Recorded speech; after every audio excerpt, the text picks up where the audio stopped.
best friends to domestic violence. But myself is an advocate because for over 8 years, I was a victim of domestic violence. People always wonder, why do you stay?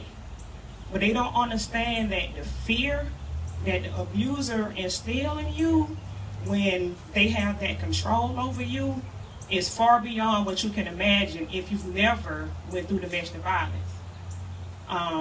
It was many nights I cried and wondered why, because I'm like, I don't deserve this. I'm not that bad of a person. But it was nothing I was doing. It was him.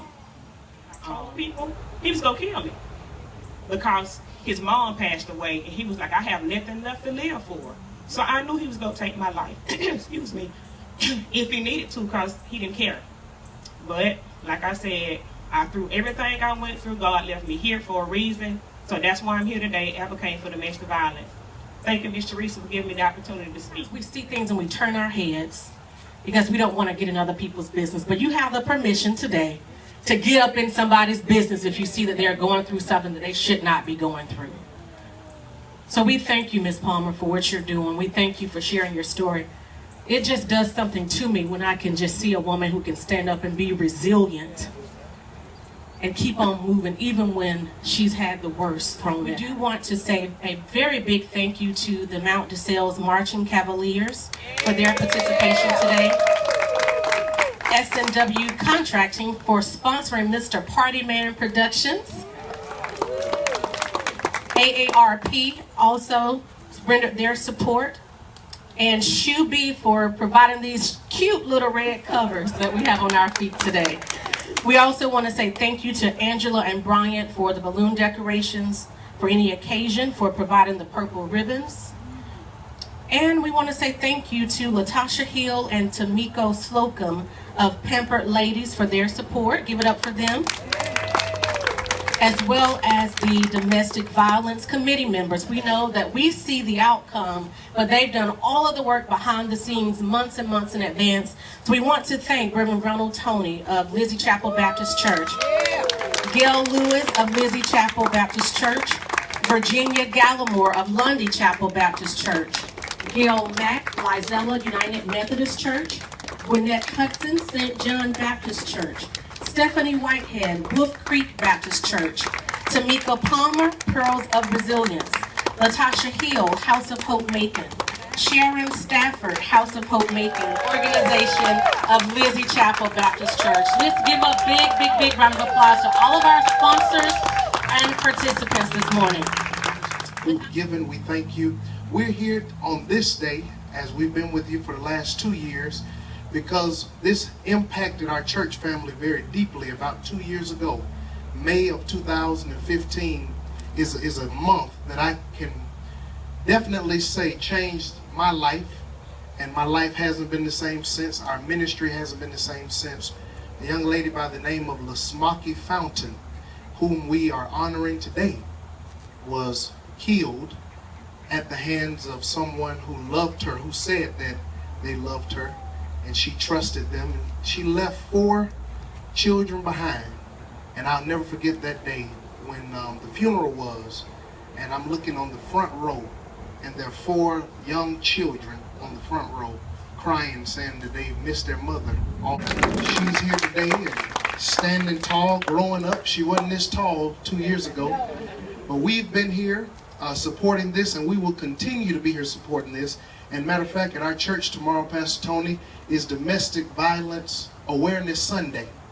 And each year we pause on a Sunday and I preach a message. And I'm going to give you all a little snippet of what I'm going to say tomorrow.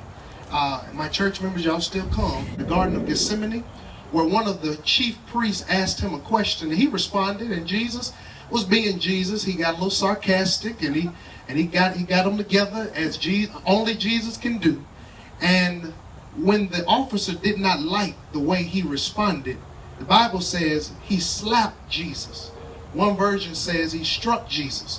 What I like about it is the next verse says that Jesus looks at him and says, if I'm wrong, then prove to me I'm wrong. But if I'm right, why did you hit me? What I love about the text is simply this. Even after Jesus was slapped, even after he was abused, he did not allow it to take his voice.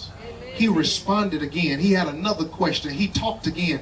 And that anybody that knows anything about the Bible knows that even after the arrest and after that slap, he talked all the way through Calvary. He talked all the way through the crucifixion. Then he died on Friday and they put him in the tomb and they thought, surely he won't speak again. I know his voice has been silenced by the harsh winds of eternity. He went down Friday, stayed dead Saturday. But guess what? Early Sunday morning, he got up and used his voice again to declare, all power is in my hands. Pastor Sharp, I don't know what to say. I just thank you so much. Thank you for everything. I did a presentation at a workshop, and I walked in and I introduced myself to several of the ladies present. I just walked around, hello, what's your name? And they told me, are you married? They responded. How many children? What church do you belong to? Just asking them things about me. About 12 people that I spoke to. Not one of those ladies asked me one thing about myself. We were in church. I was searching as a victim for somebody to open up to me so that I would have the opportunity to open up to them and tell them what was going on in my life. I went to church looking for somebody to help me.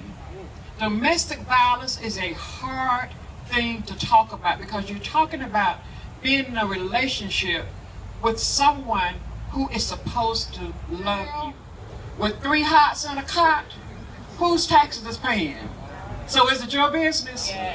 It's every one of our business. So before they get to that point, make a decision to raise your voice. Make a decision. I wish somebody had made a decision to tell my daughter. I wish somebody had been nosy enough to tell my daughter, you don't have to take this. I wish somebody had done that for my daughter. I wish somebody had done that for LaSmaki, so this young lady would still have her mother. I wish somebody with those 2/3 that Sheriff Davis spoke about. I wish Georgia would not rank the highest in just about every negative ranking there is in the nation. We need to stop. I don't mean to preach. I'm sorry. I'm sorry. It's all right. It's all right. Sorry. So where? Let me tell you something. Tamiko, everybody here, don't thank me. It's you and people who have the courage to speak up that makes this march. It's all of you who got up on a Saturday morning when you could have been doing so many other things. Thank you all. Thank you to the Mount DeSales band, to Mr. Lincourt, to the parents who came out, because you are the generation that I'm hoping to see the change come in. It's all right to pray, but prayer guides us and directs us and gives us insight and enlightenment. And that enlightenment is what motivates us and moves us. What I'm sensing here and feeling in your heart, that there is a strong influence of praxis in this place. That not only are we going to pray, but we are committed to make a change. I wanna hear you say,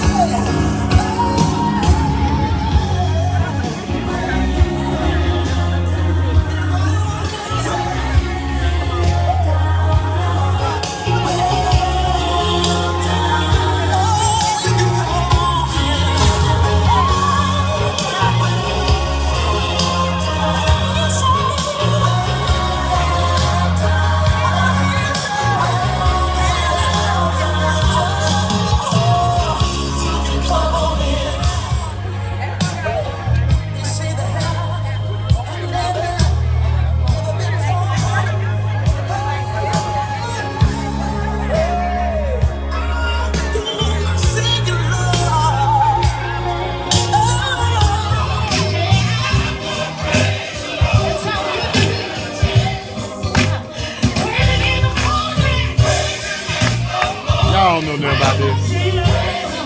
Who say we can't have a Holy Ghost party? We're gonna have a praising party. This is how we do it. Come on, family.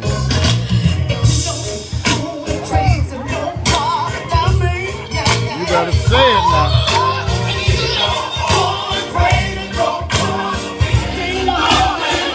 Said I feel like now I don't want to hear nobody.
Let's handle the situation, because if nothing happens, nothing changes. Thank you very much for your time.